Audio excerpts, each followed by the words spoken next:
Good morning प्यारे विद्यार्थियों। Phogat classes के डिजिटल प्लेटफॉर्म पे मैं आप सभी का स्वागत करता हूं। प्यारे विद्यार्थियों, जैसा कि आप सभी को पता है, अपनी कंप्यूटर की क्लास चल रही थी जिसमें अपन ने डिस्कस कर लिया था लास्ट चैप्टर में कंप्यूटर का इंट्रोडक्शन और उसके वर्किंग प्रोसेस। तो आज की क्लास के अंदर अपन बात करने वाले हैं जनरेशन ऑफ कंप्यूटर की। सबसे पहले अपन बात करें प्रथम पीढ़ी के कंप्यूटर। जो फर्स्ट जनरेशन के कंप्यूटर थे वो 1942 से लेके 1955 के बीच में आए थे। कब आए थे भाई? 1942 से लेके 1955 के बीच की जो पीढ़ी थी वो कौन सी थी? फर्स्ट जनरेशन, प्रथम पीढ़ी। इसके अंदर वैक्यूम ट्यूब का प्रयोग किया जाता था। वैक्यूम ट्यूब क्या होती है भाई? आपने कभी टेलीविज़न जो ब्लैक एंड वाइट चलते थे उसको ओपन करके देखा होगा, उसके पीछे इस तरह की कांच की एक नली लगी हुई रहती थी। वो नली क्या होती थी? वैक्यूम ट्यूब होती थी। ठीक है, आगे बात करें। वैक्यूम ट्यूब का प्रयोग होता था। प्रथम पीढ़ी के कंप्यूटर के कार्य करने की गति क्या थी? धीमी थी, क्योंकि इनका आकार क्या था? काफ़ी बड़ा होता था, काफ़ी ज़्यादा हीट जनरेट होती थी। और इनके कार्य करने की जो स्पीड थी वो क्या थी? काफ़ी स्लो थी। इनपुट के लिए पंच कार्ड का प्रयोग किया जाता था। प्रश्न पूछते हैं कि पंच कार्ड का प्रयोग कौन सी पीढ़ी के कंप्यूटर में किया जाता था? तो प्रथम पीढ़ी के कंप्यूटर में। प्रथम पीढ़ी में निर्मित कंप्यूटर कौन से हैं भाई? इनेक है, एडवेक है, एडसेक है, मैनचेस्टर मार्क फर्स्ट है और यूनिवेक है। ये सारे के सारे क्या हैं? फर्स्ट जनरेशन के कंप्यूटर हैं। एनिक का निर्माण जेपी एकट तथा जॉन मंचली ने किया था। एडवेक का आविष्कार जॉन वॉन न्यूमैन ने किया था। ये भी आपको याद रखना है। पूछ लेते हैं कि एडवेक का आविष्कार किसने किया था, एनिक का आविष्कार किसने किया था। फर्स्ट जनरेशन के कंप्यूटर की बात करें तो इनका आकार कितना बड़ा होता था? एक रूम के अंदर आते थे ये कंप्यूटर। रूम से भी काफ़ी बड़े बड़े होल होते थे, उसके अंदर क्या है, इनको कंट्रोल किया जाता था। काफ़ी बड़े होते थे ये कंप्यूटर। अब बात करते हैं द्वितीय पीढ़ी के कंप्यूटर की। द्वितीय पीढ़ी के कंप्यूटर में क्या हुआ? जो वैक्यूम ट्यूब थी, वैक्यूम ट्यूब का स्थान किसने ले लिया भाई? ट्रांजिस्टर ने। ठीक है, स्पीड क्या हो गई? सेकेंड जनरेशन के कंप्यूटर की स्पीड थोड़ी फास्ट हो गई और आकार क्या हो गया? फर्स्ट जनरेशन की बजाय थोड़ा छोटा हो गया। द्वितीय पीढ़ी के कंप्यूटर की बात करें तो कब से कब तक का समय है? 1955 से 1964 तक का समय क्या है? सेकंड जनरेशन है कंप्यूटर की। यूज किसका होता था? ट्रांजिस्टर का होता था। इस पीढ़ी के कंप्यूटर में वैक्यूम ट्यूब के स्थान पर ट्रांजिस्टर का प्रयोग किया जाता था। ट्रांजिस्टर का आविष्कार कब हुआ था भाई? 1947 में बेल प्रयोगशाला में किया गया था ट्रांजिस्टर का आविष्कार। इस पीढ़ी के कंप्यूटरों में स्टोरेज के लिए किसका प्रयोग होता था? चुंबकीय टेप व डिस्कों का प्रयोग प्रारंभ हुआ था।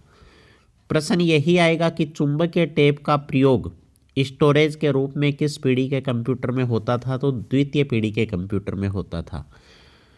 इस पीढ़ी में उच्च स्तरीय भाषाओं का विकास हुआ, जैसे बेसिक, कोबोल और फोर्टन।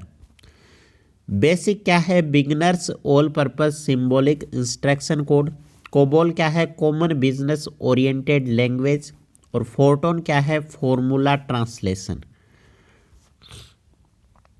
द्वितीय पीढ़ी में निर्मित कंप्यूटर कौन कौन से हैं भाई? IBM 700 है, IBM 1400 है, IBM 1600, हनीवेल 400 से 800 और CDC 3600। ये सारे के सारे क्या हैं? सेकंड जनरेशन के कंप्यूटर हैं। अब बात करते हैं कंप्यूटर की थर्ड पीढ़ी, तृतीय पीढ़ी या थर्ड जनरेशन की। तृतीय पीढ़ी के अंदर कौन सा समय आता है भाई? 1964 से लेके 75 तक के बीच का जो समय था वो कौन सा था? Third generation.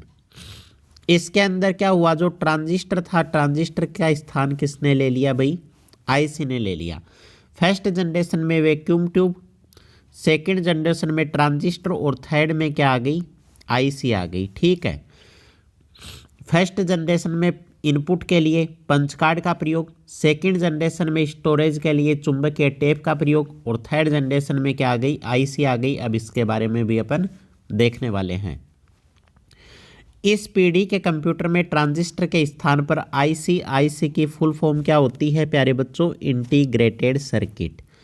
एकीकृत परिपथ मतलब एक ही चिप के ऊपर सारी की सारी चीज़ें लगा देना, उसी को क्या बोला जाता है? आईसी बोला जाता है।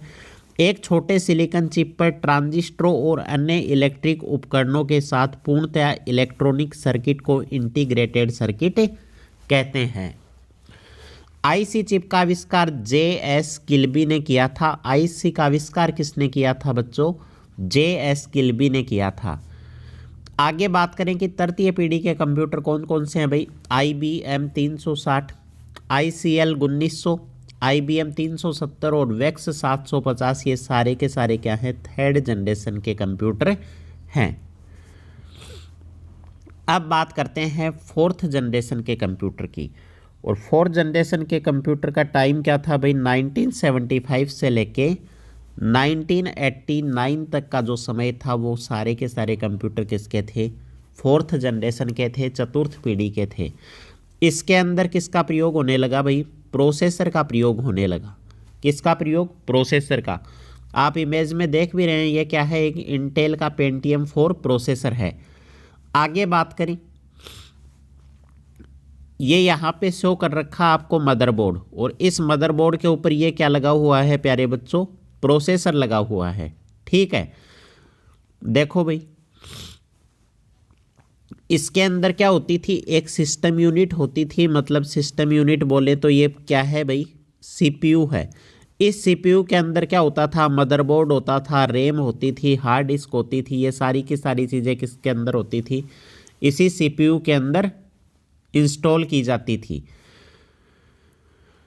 ये इसका अंदर का पोर्शन दिखा रखा है। CPU के अंदर क्या क्या होता है वो सारी चीज़ें हैं। ये देखो, ये मदरबोर्ड लगा हुआ है। इसी मदरबोर्ड के ऊपर यहाँ पे क्या होता है? प्रोसेसर होता है। यहाँ पे रैम इंस्टॉल की हुई है इसके अंदर। तो इस तरीके से क्या है? सारे के सारे इसके अंदर कनेक्शन होते हैं। आगे बात करें अपन, इस पीढ़ी के कंप्यूटरों में बड़े पैमाने की IC चिप का प्रयोग किया गया, जिसे VLSI, याद रखना भाई, इसमें कौन सी टेक्नोलॉजी यूज हुई IC के लिए? VLSI की फुल फॉर्म क्या होती है? Very large scale integrated circuit. VLSI कहा जाता है चतुर्थ पीढ़ी का मुख्य पुर्जा। मेन जो पार्ट था इसका वो क्या था? माइक्रो प्रोसेसर था। माइक्रो प्रोसेसर का यूज किया जाता था। दुनिया का सबसे पहला माइक्रो प्रोसेसर कौन सा है भाई? इंटेल 404, जो इंटेल कंपनी के द्वारा 1971 में बनाया गया था। इंटेल कंपनी का मुख्यालय कहाँ है भाई? कैलिफोर्निया में। कैलिफोर्निया कहाँ? अमेरिका के अंदर है इंटेल कंपनी का मुख्यालय। भारत का पहला माइक्रो प्रोसेसर कौन सा है भाई? शक्ति, जो IIT मद्रास के द्वारा बनाया गया। माइक्रो प्रोसेसर को कंप्यूटर का दिमाग, ब्रेन, मस्तिष्क, हृदय, CPU कहा जाता है। ठीक है, कंप्यूटर में डेटा को प्रोसेस करने का कार्य कौन करता है भाई? यही CPU, यही माइक्रो प्रोसेसर करता है। कंप्यूटर की वर्किंग में अपन ने बात की थी कि इनपुट देते हैं, इनपुट के बाद जो CPU है वो डेटा को क्या करता है? प्रोसेस करता है और अपने को आउटपुट प्रोवाइड करवाता है। वो CPU ही क्या करता है? प्रोसेस करने का काम करता है। माइक्रो प्रोसेसर युक्त कंप्यूटर को माइक्रो कंप्यूटर कहा जाता है, और इनका आकार क्या होता है? साइज काफ़ी कम होती है। अब बात करते हैं पंचम पीढ़ी के कंप्यूटर की, पांचवी पीढ़ी के, फिफ्थ जनरेशन के कंप्यूटर। 1989 से और अभी तक 2022 तक जो कंप्यूटर चल रहे हैं वो कौन से हैं भाई? फिफ्थ जनरेशन के कंप्यूटर हैं, जिनमें Intel core i7, core i5 processor का यूज होने लगा है। पंचम पीढ़ी के कंप्यूटर में जो टेक्नोलॉजी थी IC की वो कौन सी यूज हुई भाई?